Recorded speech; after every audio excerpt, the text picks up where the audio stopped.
Саламатсыздарбы? Кутман кеч барыңыздарга. Кандай турасыздар? Жакшысыздарбы? Керектүү информациялар берилет.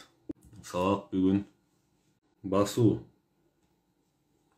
жөнүндө болот. Басканда кандай процесстер күтүлөт адамда? Басканда мисалы.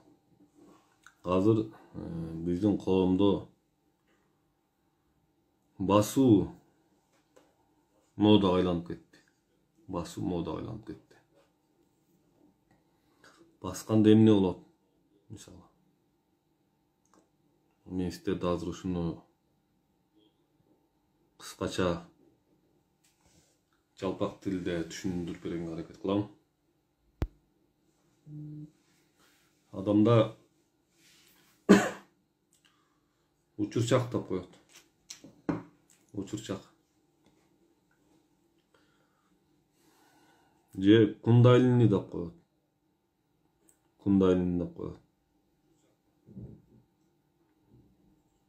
Качан кундалини бул жан башчакта ылдыйкы центрде жайланышат деп айтылат. Азыр көп адамдар мына басканда кундалини көтөрүлөт, башында ойлор кетет деп айтылат мисалы. Чынында ошондой. Адам басканда эртең менен эрте туруп, ысыгыраак суу ичип, ооз күйбөгөндөй деп айтылат. Басып баштаганда адамдын ичинде уктап калган күч ойгонуп баштайт деп айтылат. Качан адамдын ичинде уктап калган күч ойгонуп баштаганда адамдын ичиндеги стресс, депрессия, страх ошонун баары кетип баштайт деп айтылат.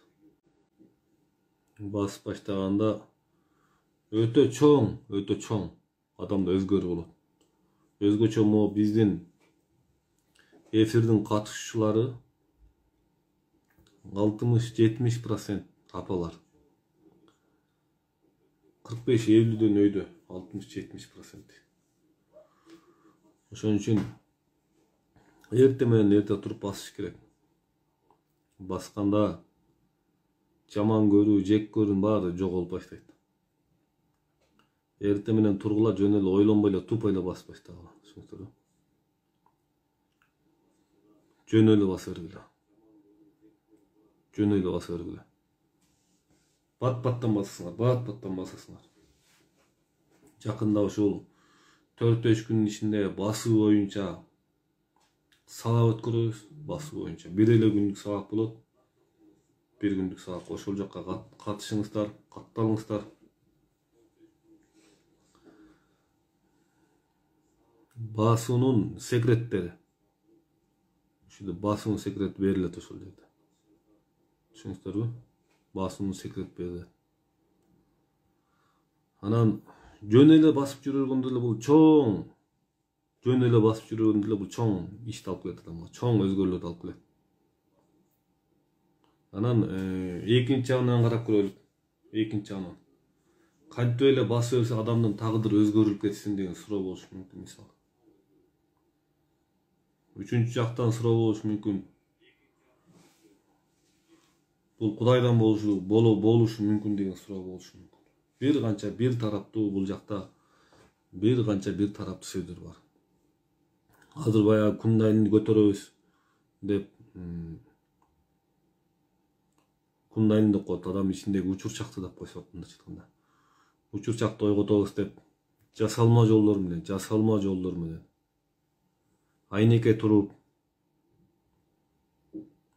шагыл тебелеп, буттарына жанагы прыжгание койдуруп, буттарына ийне сайдырып, жана мыкка туруу мода болуп кетти азыр.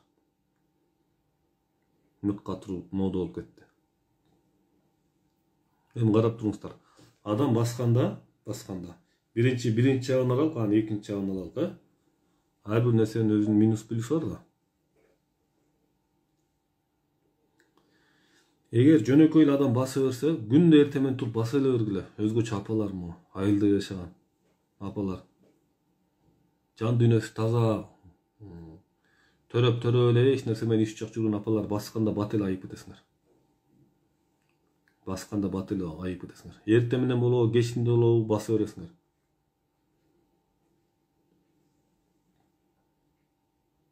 Өтө тездик менен кетет. Эгер адам күнүнө бат-баттан басып турса, тездик менен кетет.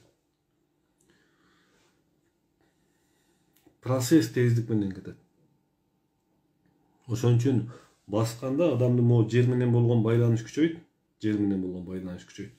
Анан могу адамда качан жер менен болгон байланыш күчөгөндө, ошол учурчактын деп коебуз, азыр илимий тилде кундалини деп кетти азында. Кундалини деп мода болуп кетти го. Ошол акырындык менен көтөрүлүп барып, могу башыбызда кармап турган ойдун баарын чачат.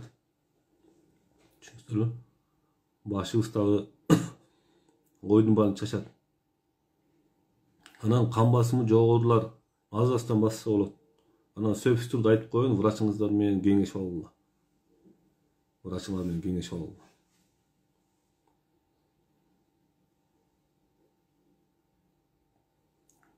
Эртең менен эрте туруп колдон келсе таңга жуук туруп басыш керек. Таңга жуук жерге намаз окугандан кийин эле, намаз окугандан кийин бир саат басып койгулачы. Бир айда адамда өтө чоң өзгөрүү кетет. Бир айдын ичинде өтө чоң өзгөрүү кетет. Басыш керек. Тупо эле баса бериш керек, жөн эле баса бериш керек. Ошондо адамдын ичиндеги стресс, страх, нар жак бер жактар кетет. Бул биринчи жагы. Анан могу жакында атайын сабак болот, бир эле күндүк сабак болот. Ал жерде жөн эле басканы секретин беребиз. Баскан мурда силер 2 саат, 3 саат кыйналып бассаңар, бул жерде 15 мүнөттүк эле көнүгүү берилет. 15 мүнөттүн ичинде 2 сааттык, 1 сааттык баскандын результатын ала турган көнүгүү берилет. Түшүндүңүздөрбү? Анткени себеби бул нерселерди биз азыр деле айтып койсок болот эле, А бирок баягы биз көп жылдык изилдегендин аркасында биз деле аябай көп жыл жүрдүм мен делечи. Мунун артында аябай көп жыл жүрдүк. Жакшыны көрөсүң, жаманды көрөсүң. Ошо окууга кире кечке бизде иштейбиз. Анан ушунун артынан көп жылдан бери топтолгон нерсе. Ошон үчүн ошол нерсени кичине сиздер менен азыраак эле болбосо эле акчага эле 1000 сомдук кылабыз буюрса, ошого үйрөтөлү деп атабыз. Силер ошону үйрөнүп алгандан кийин өзүңөрдүн өмүрүңөргө инвестиция кыласыңар, мындайча айтканда. 1000 сом түшүп деле калат атпайбы? Түшүнүңүздөрбү? Ошон үчүн менин сабактарым өтө арзан болуп атат азыр. Өтө, бирок көрүп атасыздар. Бизде болуп көрбөгөндөй деп мен мактан айта алам муну. Мен дарылабайм, дагы айтам. Болуп көрбөгөндөй өзгөрүүлөр болуп атат. Азыр могу биринчи системада полный медитацияны бердик, адамдардын иштери өтүп талкаланып атат. Анан кийин экинчи этапты беребиз.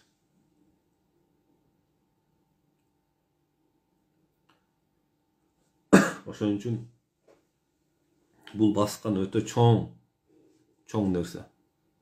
Анан экинчи жагынан карап көрөлүк мына. Кээ бир адамдар тынбай басат, керелдин кечке кара жумуштап жүрөт, бирок алардын өзгөргөнү гана. Аларга кандай дейсиңер мисалы? Тынымсыз басат, тынымсыз чуркайт. Тынымсыз баскандар бар. А бирок аң сезим өзгөрбөгөндөр бар да. Күндө басып жүргөндөр бар. Күндө кундайлини көтөрөм деп жүргөндөр бар, күндө. Кундайлини көтөрүлбөйт да бул. Кундайлини кантип көтөрүлөт? Кундайлини жасалма жолдор менен көтөрсө болот. Учурчакка келсе болот кундайлини. Жанагы бут айнек-пайнекке туруп, лыжа тээп мисалы, жана экстремальный спортторду кылып убактылуу көтөрүлсө болот кундайлини. Бирок табигый жол менен көтөрүлгөн башка нерсе. Табигый жол менен көтөрүлгөн башка нерсе. Адам корккондо деле кундайлин көтөрүлүп кетет мисалы. Баягы ыйык китептерде Куранда айтылат, мен өзүм окуган эмесмин, бирок угуп жүрөм. Баягы кайсыл жерде бузук болсо, бузукулук көп болсо, ошол жерде баягы Алла Таалам сел, жер титирөө жана башкалар жөнөтөт экен. Неге дегенде, жер титирип атканда адам корккондон Кудайды эстегенде адамдын баягы учурчагы ылдый жакта уктап жаткан учурчагы ойдо көтөрүлүп кетип, бир эле Кудай деп башка бүт баарын унутуп калат экенбиз. Оорудан бери унутуп калат экенбиз. Бул көрдүңүздөрбү? Ушул сыяктуу жасалма кундайлин көтөргөндөр бар. Жасалма жол менен көтөрсө болот, ал оңой эле. Жасалма жол менен көтөрүлгөндө ал жерден адам бат эле учурчак келип калат жасалма жол менен. Бирок кийинки шактары кандай болот? Кийинки шактары. Биз жасалма түрдө эле бийликке барып калсак, мисалы, бийликке. Жасалма түрдө байлыкка келип калсак, мисалы.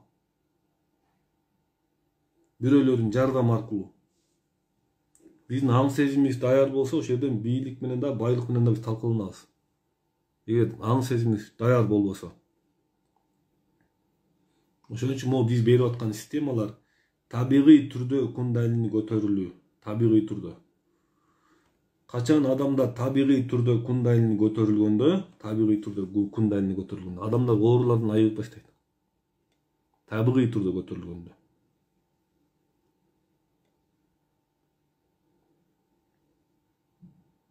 Толтура киши басып жүрөт мисалы. Кана оорулардан айыккан ана. Бизде мына группада канча киши бар? Аябай көп киши бар. Жана доктор Өмүрөктүн группасында. Канчалаган адамдар тынымсыз келет СМС-ке, тынымсыз эми. Кудайдын кулагы сүйүнсүн.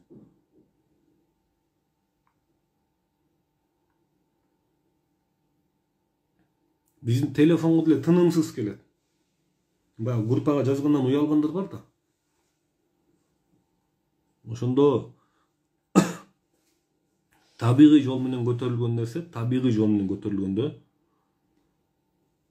бул адамды туура нукка көтөрүлөт табигый түрдө.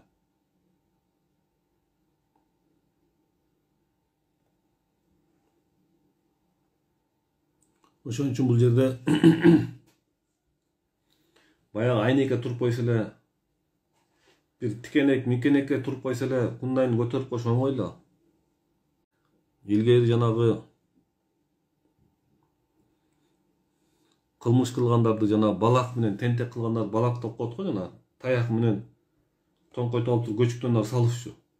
Тоңкойто алып туруп. Ошондо баягы көчүккө тийген удар адамдын кундайлин көтөрүп жиберет, автоматский көтөрүлгөндө баягы мояктагы бузукулук, сузукулуктун баары жок болуп кетет. Илгери ошол жол менен эметишкен. Эми азыр биздин заманга ал туура келбейт. Илгери баягы адамдарды ошентип азыр мына документальный эмелерден, кинолордон көрүп эле атабыз го. Ошо илгери ошентип тарбиялашып жүргөн адамдарды. Ошон үчүн бул жөнүндө айта берсе сөз түгөнбөйт. Анан могул жерде басып аткандар, бизде машыгып аткандар жана машык электер бассыңыздар. Жөн эле причинасы жок эле баса бергиле. Анан кимдин баягы жүрөк мөрөгүнөн эмелер болсо, врачыңар менен бир кеңешип койгула. Кан басымы жогорулар, бесира врачыңар менен кеңешип койгула. Бул жерде кыймылды эч ким менин оюмча эме кылбасы керек. Кээ бирлерге кылышы мүмкүн, баягы кээ бир адамдарга больницадан чыгып, операция болуп чыккандар эми аларды акырындык менен болсо керек, аны өзүңөрдүн врачыңар айтат. Ошон үчүн жөн эле басып бергиле. Айрымга таарынып аткандар мисалы. Кошунасына таанып аткандар. аялыңарга күйөөңөргө таарынып атканда bir 15-20 километр басып болачу күнүнө. Жок болуп кетет ойдун баары. Ойдун баары жок болуп кетет. Эми биз ошол убакытты экономдоп, биз 15 мүнөттүк программа беребиз. 15 мүнөттүк программа беребиз. 15 минутанын ичинде эле адам ушунчалык тердейт. Ушунчалык тердеп, ушунчалык денеси сонун болуп калат. Буюрса ошол нерсеге катышыңыздар. Анткени себеби биз бияктан окуп алып эле биякка сатпайбыз мисалы. Азыр андай курстар көп.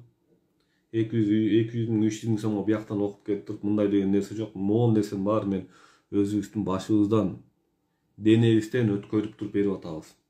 Ошон үчүн бизде мына чудолордун болуп атканы ошондон болот.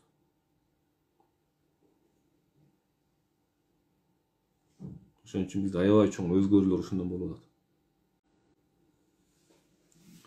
Анан адамдын баягы ниет пейил деп коет. Бул да өтө чоң тема мисалы. Өтө чоң тема. Ниет пейилиң оң болбосо күнүнө аябай көп бассаң деле кыйыныраак деп айтылган жактар бар негизичи. Ниет пейил. Анан бул жерде дагы бир жери бар. Алла Таалам биздин 1000 күндүк кадамыбызды кааласа 1 күндүк кылып коет экен. 1000 күн мисалы бүтпөй жүргөн иштерибиз биздин ниетибизге жараша кааласа 1 күндө чечип коет экен. Алла Таалам биздин 1 күндүк кадамыбызды кааласа 1000 күндүк кылып коет деген жерлер бар. Бул дагы ниетке жараша болот экен. Ошон үчүн бул жерден могу кыска убакыттын ичинде 15 эле мүнөт жетет ошо. Анан бул жерден бирөө айтып атат, мына неге күн басында күн дайын көтөрүлбөйт дейт. Адамдын баягы кыргызда бата деп коет. Бата дуа деп коет. Любой ишти бата дуа менен баштайт, Бата дуа менен баштайт мисалы. Ыйман жолуна түшсөң дагы, илим жолуна, билим жолуна түшсөң да, сен бата дуа менен кеткенде иш келечекти болот деп ойлойм. Анан кээ бир адамдар бар, өзүнүн киндигин өзгөгө кескендер. Булар башка адамдар. Могу бардык диндердин, мусулманчылыктын, могу илимдердин максаты кайра ошол жаш баладай тазалануу. Могу мусулманчылык деле ошо. Мусулманчылыкты деле кармаш керек негизи. Эми аны өзүңөр билесиңер, бул жеке оюм. Мусулманчылык деле чоң иш жатат. Фанат болбой, ар кимдин башын оорутпай, жөн эле акырын өзүнчө кармай бер, купуя.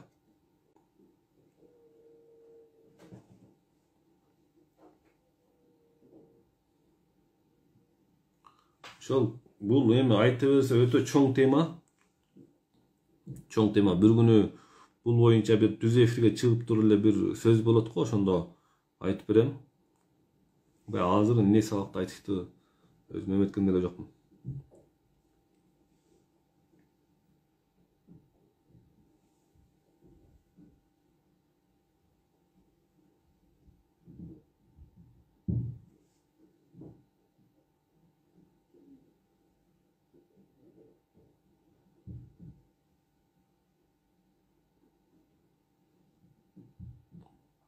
Анан могу жакта мен да айтып коеюн.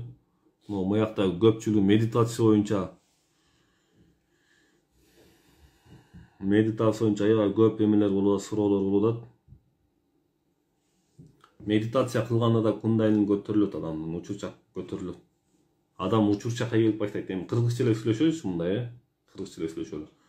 Көпчүлүгү могу биздин сабакта окуп алгандар болгондуктан баягы ар кайсы окуу тияк бар окуй бергендиктен улам биз кундайнин деп мындай кичине илимий түрдө эме айтып атабыз. Түшүнүңүздөрбү? Илимий түрдө айтып атабыз. Анан азыр мындай кыргызча эле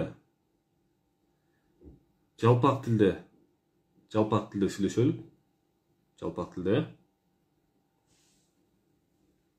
Эми бул кундалини деп эле биз учурчак дейлик мына. Учурчак дейлик. Учурчакка келүү деп коет. Адамдын баары, иштин баары учурчакка келгенде башталат. Мисалы адам аябай кыйналып жүрөбүз, кыйналып жүрөбүз, жашоодон кыйналабыз, анан эмне кылабыз? Анан Кудайды издейбиз анан. Ар кайсы диндерге киребиз. Даватка чыгабыз, мен деле даватка чыгып жүрөм мисалы. Анан даватка чыкканда, или Куран окуганда, или өзүңдү баягы издеп баштаганда, тазаланып баштаганда адамда учурчакка жакындап баштайт. Учурчакка Кудайга жакындап баштайбыз мисалы. Кудай деп баягы көкүрөбүздү кармайбыз мисалы. Адам Кудайга жакындап баштаганда адамда оорулар айыгып баштайт. Адам эгер туура подход менен Кудайга жакындаса, адамда оорулар айыгып баштайт. Көп адам мисалы даватка чыгып эле оңолуп жатпайбы мисалы. Эми конечно фанатизмден Кудай сактасын деп мен даватка чыккыла дебейм, ал ар кимдин өзүнүн иши, мен психолог катары айтканга акым жок. Өткөндө бизге бирөө келди, аябай ооруйт экен. Биздеги адамдардын баарын жүдөттү келип алып. Мен ооруп калдым, мана мен мындай болуп калдым деп эле байкуш бир туугандары эне атасы боор ооруй берип, эң артында күйөөсү менен ажырашып тыныптыр. Эми бул аттарын айтпайм. Бул өзүнчө бир чоң тема.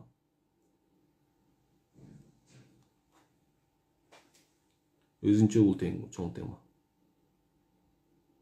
Көпчүлүк кыздар энесине астанып эле, энеси байкуш билбейт да. Эго жөнүндө билим алган эмес да, илим алган эмес. Байкуш эне ата эме билбейт да аларды.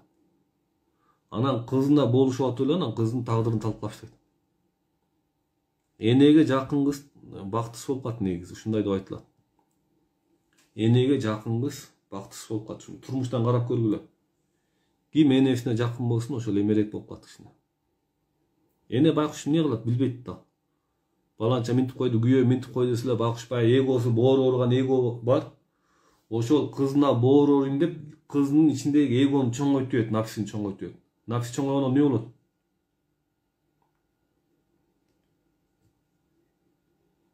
Нафс чоңойт, ажырашат.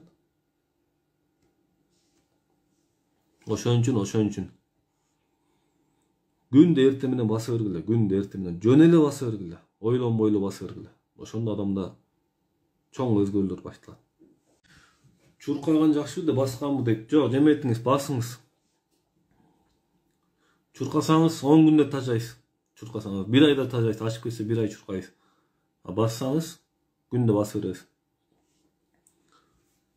Көп адам выгорание деп коет. Чуркай берет, выгорание болуп кетет. Мисалы. Баса берет, кундайлин көтөрөм деп баса берет. Сен эго менен басып атасың, сен бесполезно. Любой нерсеңди эго менен, нафси менен жасасаң, ошонун баары бесполезно. Басканда 8 кылып баскыла. Эгер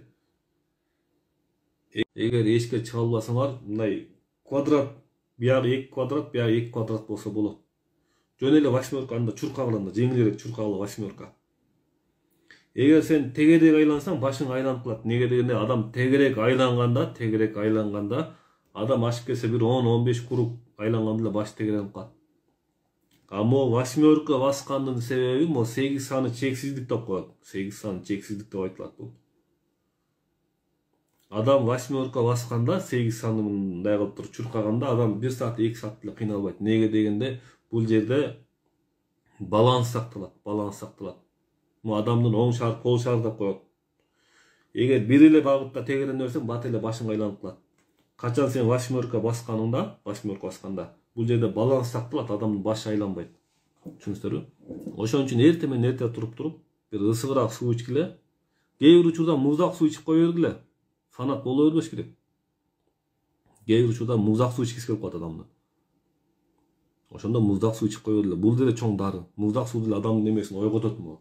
Организм ойготот. Кээ бир учурда кечке ысык суу ичпей, муздак суу ичип кое бергиле. Мо биздин медитациядан кийин ангина жанагы морожен жей албай калганда жей берет, эч нерсе болбойт. Бүт ошол оорунун баары кетет. Ошон үчүн мына могу 8 сан баса бергиле. Бул 8 сан өтө мындай да, ошону басканда адамдын башы айланбайт, башы теберенбейт.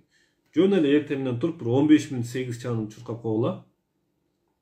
Өтө чоң өзгөргүлөт ошо 8 санын эметип койсо эле.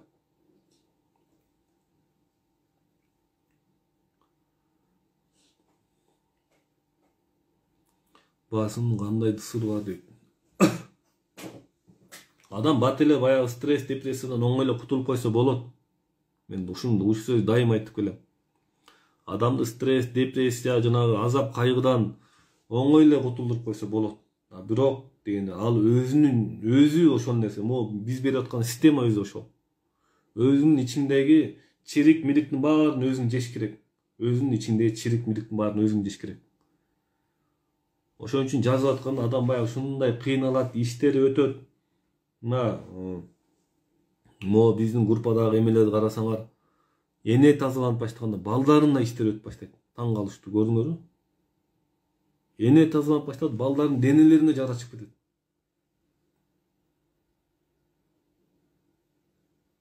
Ошон үчүн могу системаны биз 15-20 жылда койгонбуз. 15. Мунун уникалдуулугу ушул жерде. 15-20 жыл изденип жүрүп, ошол убакта чоң устаздардын колунан өтүп, ошолордун патасын алып жүрүп, анан бул ишке ашып аткан система. Бир 2 ай, 3 ай биякта окуй калып туруп биякка үйрөткөн система жок бул жердечи. Ошон үчүн канчалаган адамдар мисалы мына айыгып кетип атат. Мен айыктырган жокмун, конечно, өздөрүн айыктырып атат. Кыска убакыттын ичинде адам ден соолугун чыңап койсо болот. Кыска убакыттын ичинде арттатып койсо болот. Бул арттатыш бул оңой эле нерсе.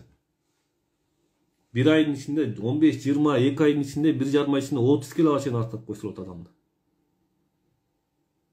Арттатып койсо болот. Бирок могу нафсини арттатыш керек. Ошол эң негизги ошол. Нафсини арттатыш керек.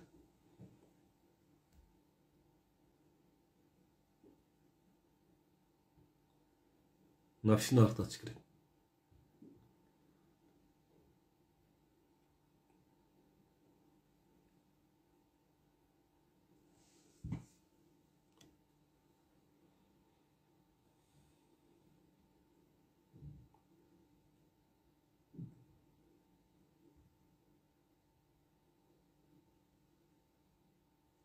Анан жакында негизгиси могу медитация кылгыла. Эң негизгиси медитация. Мен дагы айтып келем, адамдын оюн токтотуп коюш, базм этип коюш оңой эле.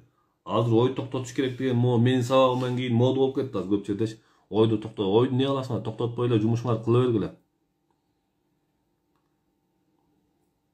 Анан бүт эле эго көргүч болуп кетти. Эго деле вообще бирөөнүн эгосу менен ишиңер болбосун.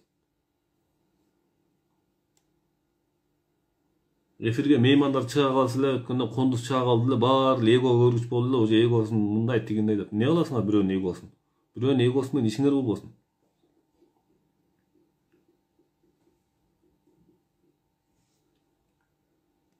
Бирөөгө баа бергендин өзү эго болуп эсептелет. Сен бирөөгө баа бердиң, мисалы бул арык экен, бул оору экен, бул мындай экен, бул тигиндей экен, бул бай экен, бул кедей экен деп баа бердиңби?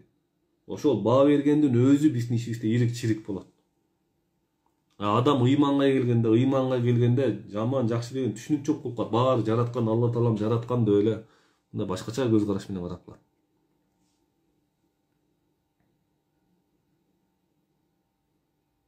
Ошон үчүн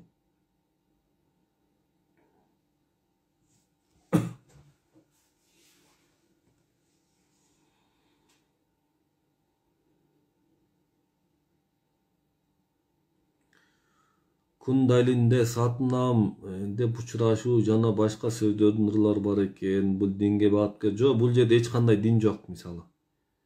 Бул жерде эгер аз дин болсо, мен сиздердин баарыңыздарга намаз окугула, мындай кылгыла, тигиндей кылгыла, намаз окуса болбойт деп баштамакмын мисалы. Эми болбойт деп эмес, ушуларды мен пропаганда кылмакмын. Биздин система психология, чисто психология.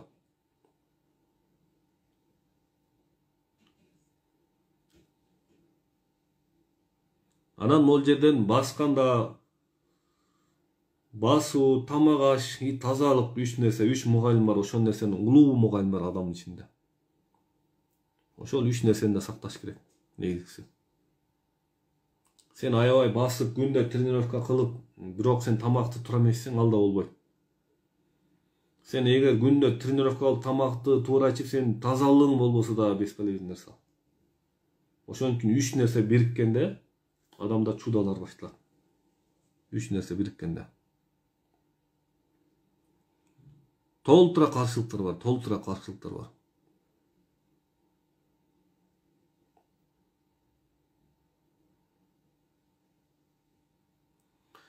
Адамдын нафси өсүп кеткенин байкаса, аны бетине айткан тууралуу жөн эле унчукпай кою керек, карма кирбейби дейт. Эгер жакын арамыз болсо бир айтып коюш парз деп айтылат мусулманчылыкта. Анан аны оңгогонго аракет кылбаңыз, только айтып эле коюңуз.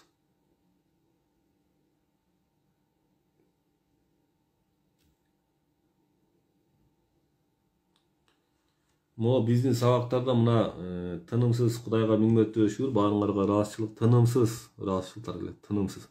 Анткени себеби биз ишти эч кандай реклама кылбай эле алып кетип атабыз. Реклама кылбай эле мына могу адамдардын баары чогулганын себеби бул табигый жолдо кетип атат.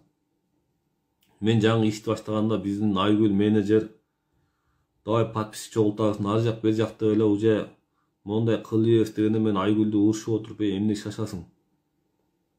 Баардык иш табигый турда кеткен жакшы. Табигый турда кеткен жакшы. Табигый турда кеткен нерсе мындай фундаменталдуу болот. Мисалы башка сабактарды окуса, 100 адам окуду, ошонун бирөө, экөө ошол менен иштешип, ошол нерсени пайдаланып калат. А могу биздин сабакта 100 адам болсо, ошонун 90-ы, 80-и калып калат мисалы. 90-ы, 80% адам эффект алат. Калганы бир белгилүү себептер менен мисалы жаштыкка салып, бирок ошол калган 10%, 20% да кайра кайрылып келет. Могу биздин сабакка катышып алгандан кийин башка нерсенин кереги жок болуп калат. Биздин издегенибиз бир эле нерсе да. Биздин жашоодо издегенибиз бир эле нерсе.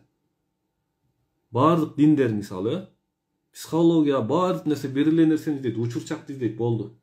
Учурчакты издейт. Биздин максат учурчакка келүү. Мусулманчылыкта сен учурчакта Кудай менен бол, прошлый келер чакка да кетпесин, өткөн чакка да кетпесин, бир эле ушул көкүрөгүңдө, жүрөгүңдө Кудай болсун дейт. Ошол сыяктуу эле могу илим, билимдин баары биригип келип учурчакка келет. 10 тонна, 20 тонна китеп окусаң деле бир эле китеп калат. Бир эле суть, бир эле китеп болот.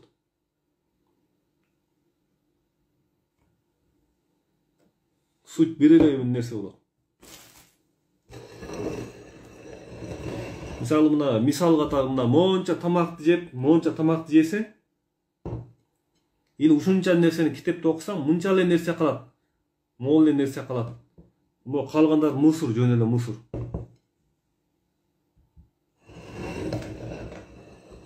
Баардык билимдер биригип келип туруп эле бир эле нерсени берет. Учурчакка келүү, жөнөкөйлүккө келүү. Буддизмде эле, суфизмде эле баардык нерсе ошол жөнөкөйлүккө келиш керек болду. Суть ошол негизи, жөнөкөйлүккө келүү. Ошон үчүн мына мону жасаганда керектүү эле китептерди окуп каласыңар. Керектүү, мен китеп окуула дебейм. Китептердин бир 99% ой менен жазылган китептер. 97 деп коеюн. 97% китеп адамдын ою менен жазылган китеп. Адамдын ою менен жазылган китепте ал жерде не болот? Эго аралашат, акыл аралашат. Мондай болуш керек деген. Ошон үчүн мына могу Курандын ыйыктыгы мисалы, ар бир диндин өзүнүн ыйык китептери бар мисалы. Алар адамдын аты жазылган эмес. Ошон үчүн могу ыйык китептерде, ыйык нерселерде адамдын аты коюлган эмес ошон үчүн. Калган эмелерде полный уже адамдын ою, эгосу аралашат. Ошон үчүн могу Курандын улуктугу жана башка жана ыйык китептердин улуктугу ошондо. ойсуз жазылган китептер бар. Ойлонбой эле мындай аябай аң сезимге, аябай чоң аң сезимге жетип туруп, аалымдар тили бар го. Чоң аң сезимге жетип туруп берген илимдер бул башка нерсе болот.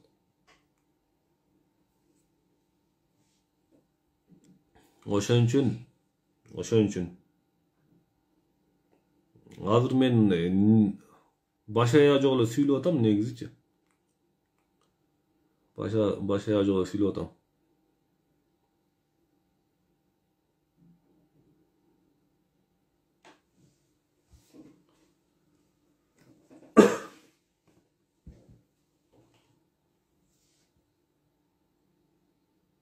Ошол бүгүнкү сабак жөн эле баса бергиле болду, башка нерсенин кереги жок.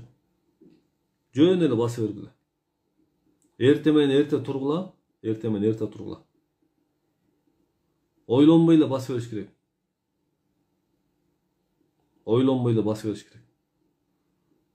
Өтө көп, өтө чоң нерселерден адам кутулат басканда.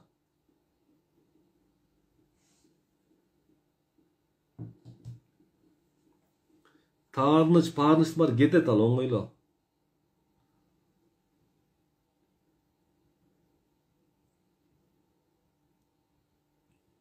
Таарынычтын баары страх мунун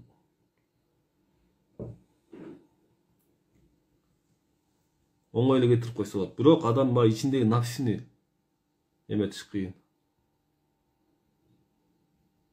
Ошон үчүн жөн эле медитация кыла бериңиздер, Иштин баары медитацияда, иштин баары учурчакта. Биздин баягы аалымдарыбыз, баягы молдокелерибиз айтат го, адам намаз түшүнүп түшүнбөй эле намаз окуй берсең, акырындык менен келет дейт го. Ошон үчүн көпчүлүк учурда мун менин жеке оюм. Могу салт сана, кыргызчылык, мисалы, мусулманчылык баары түпкүлүгү бир эле нерсе. Ошолорду чогала юш керек. Кээ бир адамдар бар, көп нерсени билет, бирок өлүк. Аурасы өлүк болот кээ бир адамдардын. Адамда илим жок жерде адамдын аурасы өлүк болот. Тирүү нерсе жок, только жаныбарский уровень коет бул эмеде. Ичиш керек, жеш керек, жатыш керек, болду, башка нерсе ойлоно албайт. Ошон үчүн адам могу тазалык менен, кыймыл, тамак ашты туура жөө, ушул нерселер менен адамга мындай тирүүлүк келет, тирүүлүк деп коет адамга мындай. Кээ бир намаз окуган апаларыбыз карайлы, аталарыбыз карайлы мындай тирүү мындай, жүздөрү башкача болуп турат мындай. Булар совсем башка адамдар. Ошон үчүн мен только эле намаз окуш керек, только эле мындай болот дегенден алысмын, өзүңөр билесиңер, ал өзүңөрдүн жеке нерсеңер. Менин ишим психология. Ушул нерселерди түшүндүрүп берүү жакшы болот. Анан баягы издеген талат деген эме бар. Басуунун сыры баса бергиле, мен тууралуу эмесине кирише албайбыз. Оору козголгондо дары ичүү керекпи дейт. Эгер оору козголуп атса, ушу медитация менен жеңил өтүп кетет. Анан эгер аябай эле козголуп атса, дары ичип койсоңор болот. Аны эч кандай эмеси жок бул жерде.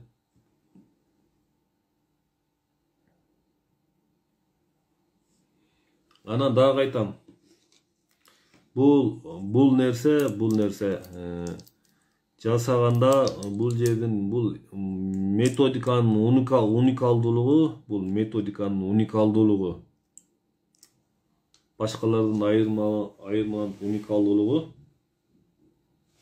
адам өзүнүн ичиндеги напряженияны снимать этет. Катып калган баягы эго деп коебузбу, деп коебузбу, акыл деп коебузбу, ошонун баарын өзү жейт адам. Биздики ушундай методика. Биз ар кимге ишенбешибиз керек, бир гана өзүңө ишен болду. Эң чоң нерсе ошол. Муну биздин улуу адамдар деле пайгамбарыбыз деле айткан. Бирөөгө дем салсаң болот, бирок өзүң дем салсаң андан бетер жакшы болот деген сыяктуу. Адам өзүнүн үстүнөн эме кылмайынча, мындай согуш жарыяламайынча, биз ар кимге ишенип, ар кайсы көз ачык, ар кайсы баягы молдого ар кайсы эмеге эметпешибиз керек. Бирок биздин колубуздан келбей атса молдокилерибизге барып дем салып алардын дубасын алып турган жакшы болот. Бирок ошолордун колунан келсе ошолордон илим алыш керек.